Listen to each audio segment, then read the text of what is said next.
U.S. President Donald Trump is an old lunatic, exploiting the death of an American student who died after he was jailed in North Korea, Pyongyang has said. North Korea accused the U.S. of luring and pushing Otto Warmbier into breaking the country's laws, the foreign ministry said in a statement. The teen died in June shortly after he was released from a North Korean prison for stealing a sign last year. There was no clear indication that he had been tortured, a coroner said.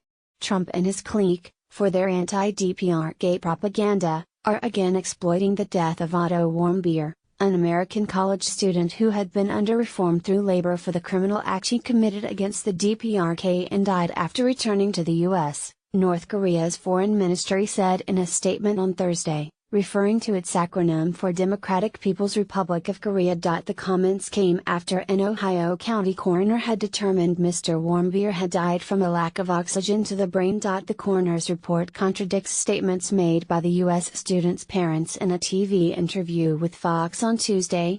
They said North Korea had systematically tortured their son after he was jailed for stealing a sign during a holiday in Pyongyang in 2016. "We don't know what happened to him, and that's the bottom line," Dr. Lakshmi Samarko said in a news conference on Wednesday. Mr. Warmbier arrived home in June in a state of unresponsive wakefulness after he had been released by Pyongyang on medical grounds. North Korea said he contracted botulism shortly after being sentenced, but U.S. doctors have disputed this. No evidence of dental trauma. In their interview with Fox and Friends, Fred and Cindy Warmbier said when they first saw him on his return, their son was jerking violently and made inhuman sounds.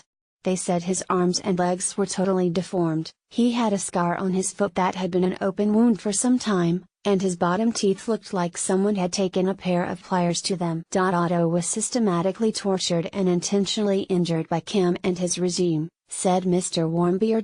Dr. Samarko conducted an external examination and scans of Mr. Warmbier's body. His parents refused a post-mortem. She said she was surprised by the Warmbier's statement. "I felt very comfortable that there wasn't any evidence of trauma to the teeth," she told reporters.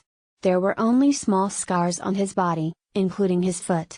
One of the scars could not be explained. But she said his body and skin were in excellent condition for someone who had been bedridden for more than a year. She said he died from lack of oxygen and blood to the brain caused by an injury more than a year before. Muscle spasms, eye movements and noises can all be consistent with oxygen deprivation.